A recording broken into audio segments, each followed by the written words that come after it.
अगर आप अपनी बेटी से मोहब्बत करती हैं या करते हैं तब ये व्लॉग देखिएगा, अदरवाइज़ नो, फिर ये व्लॉग आप लोगों के लिए नहीं है। अगर आप लोग बेटी की अहमियत अपनी ज़िंदगी में जानते हैं फिर ये व्लॉग लाज़मी देखिएगा। मेरी माशाल्लाह से एक ही बेटी है और हम दोनों एक दूसरे की दोस्त हैं। जब ये सोचती हूँ कि इसने भी एक दिन मेरे घर से रुखसत हो जाना है जैसे मैं अपने माँ बाप को छोड़कर आई थी, दिल दुखता भी है और दिल से दुआ भी निकलती है कि अल्लाह पाक मेरी बेटी के नसीब अच्छे करना, आमीन। और साथ साथ मैंने मज़ेदार से मटर वाले पुलाव की रेसिपी भी आप लोगों के साथ शेयर की है। आज का व्लॉग बहुत इंटरेस्टिंग होने वाला है, वीडियो एंड तक वॉच करिएगा। और साथ साथ मैंने आप लोगों के साथ वॉशरूम को क्लीन करने की भी कुछ टिप्स शेयर की हैं। कम टाइम में आप डेली बेसिस पे अपना वॉशरूम कैसे नीट एंड क्लीन रख सकती हैं, वो भी टिप्स मैंने सारी आप लोगों के साथ शेयर की हैं। वीडियो को एंड तक वॉच करना, चैनल को सब्सक्राइब करना और वीडियो को लाइक भी करना। अस्सलामुअलैकुम जनाब, कैसे हैं आप सब? मुझे जहाँ कहीं से भी देख रहे हैं, अल्लाह पाक आपको खुश रखे, ढेरों खुशियाँ नसीब करे, आमीन। रमज़ान के रोज़े कुछ दिनों के मेहमान रह गए हैं और माशाल्लाह से बहुत अच्छे रोज़े गुजरे हैं इस दफ़ा भी। बस अब वीकनेस स्टार्ट हो गई है, अब दिल नहीं करता रोज़ा रखने का, क्योंकि अब बॉडी में वो हिम्मत नहीं है जो पहले रोज़े को थी। बस अल्लाह पाक खैरियत से रोज़े गुजार दें, सारे रोज़े अच्छे से गुजर जाएँ। अल्लाह पाक हमारी इबादतें कबूल करें, हमारे रोज़े कबूल करें, आमीन। वीडियो में ये मेरी बेटी है, इसका नाम उमाइमा है। ये माशाल्लाह से 7 से 8 साल के दरमियान में है और ये माशाल्लाह से सारे छोटे-छोटे काम कर लेती है। इसे बहुत शौक है काम करने का, क्योंकि ये मुझे देखती है काम करते हुए तो उसी काम को कॉपी करती है और कर भी लेती है। और माशाल्लाह से इन दिनों मैंने इसकी आदत डाली हुई है कि तुम अपने कपड़े खुद इस्त्री किया करो, और ये थोड़े बहुत अपने कपड़े इस्त्री कर लेती है।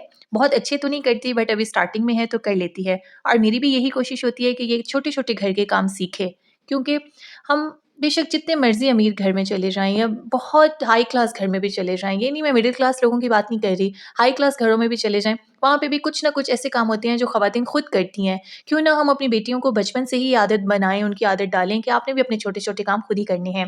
और देखें माशाल्लाह से इसने कपड़े इस्त्री किए, इस्त्री करने के बाद इसने आयरन वाला कपड़ा खुद समेटा और आयरन को भी सारा वाइंड अप किया। और ये देखिए माशाल्लाह रेडी हो गई थी। रेडी होने के बाद मैंने फिर इसके बाल बनाए और आप लोग भी देख के माशाल्लाह लाज़मी कह दीजिएगा।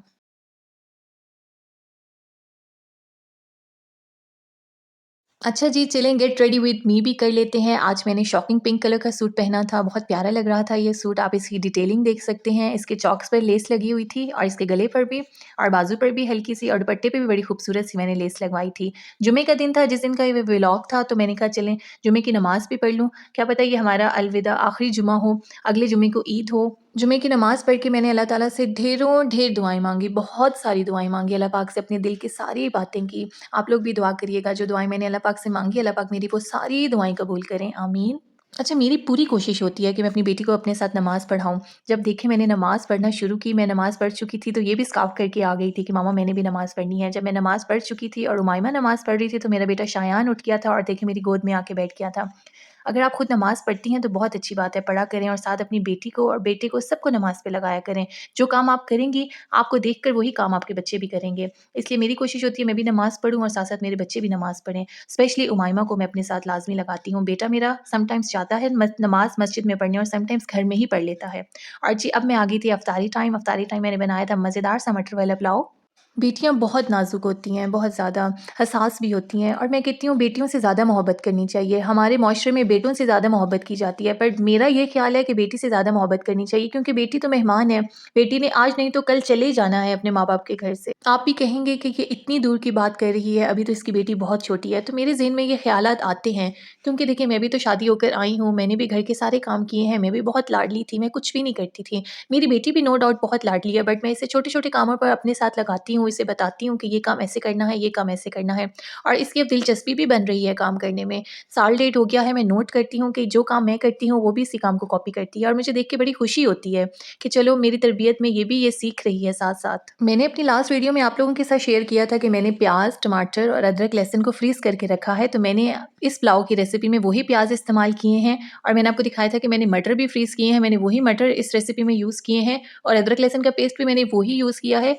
चूँकि मैं मटर वाले पुलाव में टमाटर का इस्तेमाल नहीं करती, तो इसमें टमाटर का इस्तेमाल मैंने नहीं किया था। एनी हाउ जो प्याज़ मैंने फ्रीज़ करके रखे थे, उसका बहुत मज़ेदार मटर वाला पुलाव बना था। सेम वही टेस्ट बना था जैसे हम फ्रेश प्याज़ काट के बनाते हैं। अगर आपने मेरी वो लास्ट वीडियो नहीं देखी, तो आप लोग जाकर मेरी लास्ट वीडियो देख सकते हैं। मैंने उसमें आप लोगों के साथ टिप्स एंड ट्रिक्स शेयर की हैं कि ईद के दिनों में आप लोग कम टाइम में कैसे रेसिपीज़ बना सकते हैं। ईज़िली आप चीज़ों को फ्रीज़ करके रख सकती हैं। वो सारी चीज़ें मैंने आप लोगों के साथ अपनी लास्ट वीडियो में शेयर की हैं। आप लोग मेरे चैनल पर जाकर वो वीडियो देख सकते हैं। वीडियो को लाइक भी करिएगा, और अगर आप लोग यहाँ तक मेरी वीडियो पर पहुँच गए हैं, तो वीडियो को लाइक करके चैनल को सब्सक्राइब करके एक अच्छा-सा कमेंट भी कर दीजिएगा। अच्छा, साथ-साथ मैंने बनाया था सैलेड, सैलेड के अंदर मैंने उबले हुए आलू भी डाले थे और सैलेड के अंदर मैंने दही अंदर नहीं मिक्स किया था, दही मैंने साथ सेपरेट से रख दिया था क्योंकि आप लोगों ने वीडियो में देखा होगा कि मैंने हरी मिर्चों का पेस्ट बनाया था पानी के अंदर, जूसर ब्लेंडर के अंदर, जो मैंने मटर वाले पुलाव के अंदर डाला था। मुझे डाउट था कि हो सकता है चावल ज़्यादा स्पाइसी ना बन जाए, तो इसलिए फिर मैंने साथ मीठे आलू डाले थे सैलेड के अंदर ताकि बच्चे ईज़िली खा लें और शुक्र है चावल स्पाइसी नहीं बने थे, बहुत अच्छा चावलों का टेस्ट बन गया था। चूँकि मेरे घर बहुत ज़्यादा हरी मिर्चियाँ आई पड़ी थी, तो मैंने कहा चलो इसी बहाने मैं हरी मिर्ची भी डाल दूँ बीच में। और चावल के अंदर मैंने थोड़ा-सा दही भी डाला था, इससे ये होता है कि आपका चावल टूटता नहीं है और खड़ा-खड़ा रहता है और चावल बहुत अच्छा बना था। जबकि ये पुलाव चावल नहीं था, ये टोटा चावल था और इसका भी इतना अच्छा पुलाव बना था, आगे मैं वीडियो में आप लोगों के साथ शेयर भी करती हूँ।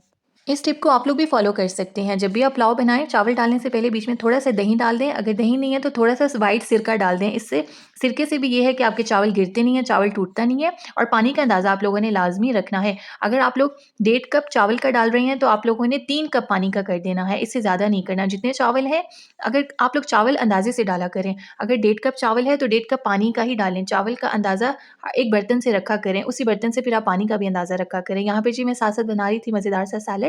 सैलेड में मैंने प्याज़, टमाटर खीरे और साथ आलू डाले थे और साथ मैंने दही सेपरेट से रख दिया था। इसके अंदर मैंने शामिल नहीं किया था क्योंकि समटाइम्स सैलेड बच जाता है और दही पानी छोड़ जाता है, इसलिए फिर मैंने दही सेपरेट से ही रख दिया था और इतने मज़े का मटर वाला पुलाव बना था, अभी भी मुँह में पानी आ रहा है जब वीडियो एडिट कर रही हूँ तो।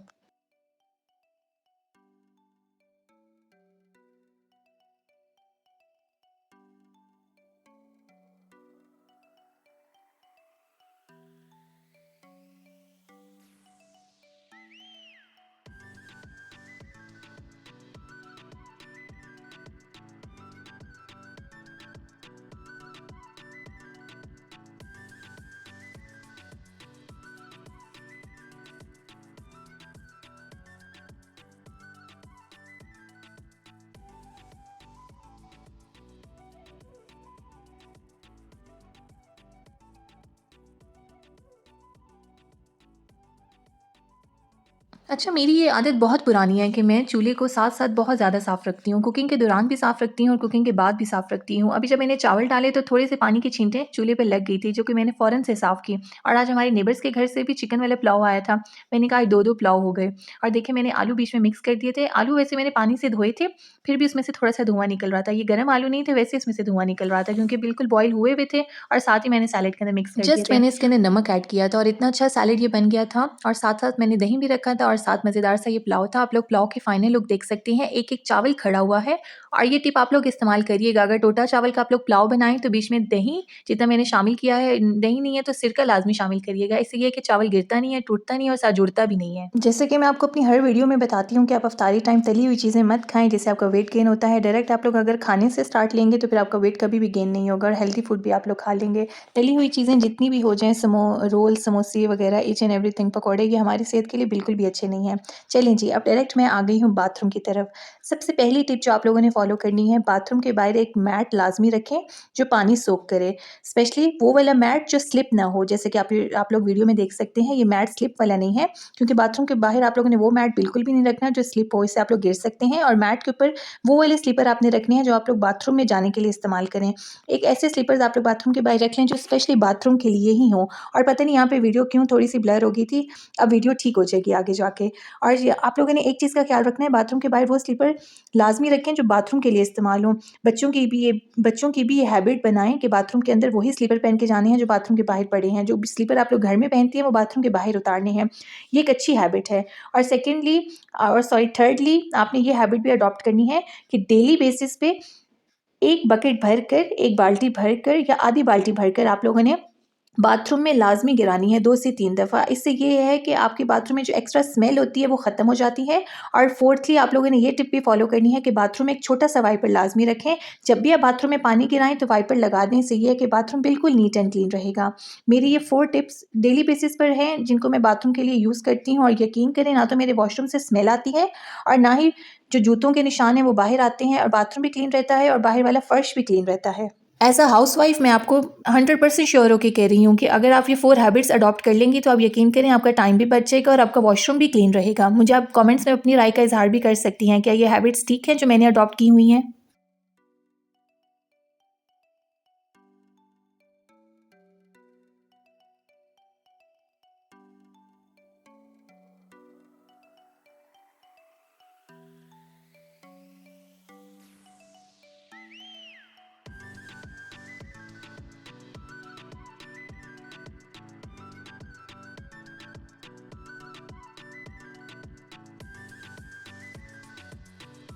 जैसे कि आप सबको पता है ईद करीब है, तो मैंने कहा लगे हाथों अपनी बेटी का मैनीक्योर और पेडीक्योर कर दूँ। मैंने कहा मेरी बेटी मेरे इतने छोटे-छोटे काम करती है, क्यों ना मैं भी अपनी बेटी का ये छोटा-सा काम कर दूँ। और यकीन करें मेरी बेटी इतना खुश हुई थी मैनीक्योर पेडीक्योर करवाकर, उसमें इतना कॉन्फिडेंस आया था, बार-बार शीशे में देख रही थी और शीशे में देख के कह रही थी, मामा मैं तो आप जैसी लग रही हूँ, मामा मैं तो आप जैसी लग रही हूँ। मैंने कहा तो आप मेरी जैसी हो, मेरी बेटी हो तो मेरी जैसी ही हो।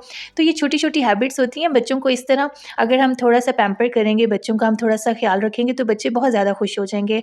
क्योंकि उमाइमा स्कूल जाती है, ब्लैक कलर की सॉक्स पहनती है, तो इसके पाँव थोड़े-से डल हो गए हैं। वैसे इतने डल थे नहीं, और जो इसको चिकन पॉक्स निकले थे उसके भी निशान इसकी बॉडी पर हैं, तो वो तो आहिस्ता-आहिस्ता चलो ख़त्म हो जाएँगे। तो मैंने कहा लगे हाथों इसके अच्छा-सा मैनीक्योर और पेडीक्योर कर दूँ। पहले मैंने इसका पेडीक्योर किया, फिर मैंने इसका मैनीक्योर किया, फिर मैंने इसकी फेस क्लींजिंग की, तो ये बड़ा खुश हुई बहुत ज़्यादा। यहाँ पर मैं ना इसके लिए स्किन पॉलिश यूज़ कर रही हूँ। थोड़ी देर मैंने स्किन पॉलिश लगाई थी, इससे ये था कि इसके ना स्किन के ऊपर जो डेड लेयर थी ना वो उतर गई थी। मैंने फ़ौरन से स्किन पॉलिश लगा के उतार दी थी। और अगर आपके घर भी आपकी बेटी है या बेटियाँ हैं, तो ये आप लोग भी उनका मैनीक्योर, पेडीक्योर करना, देखना आपकी बेटी बहुत ज़्यादा खुश होगी, जैसा मेरी बेटी बहुत ज़्यादा खुश हुई थी।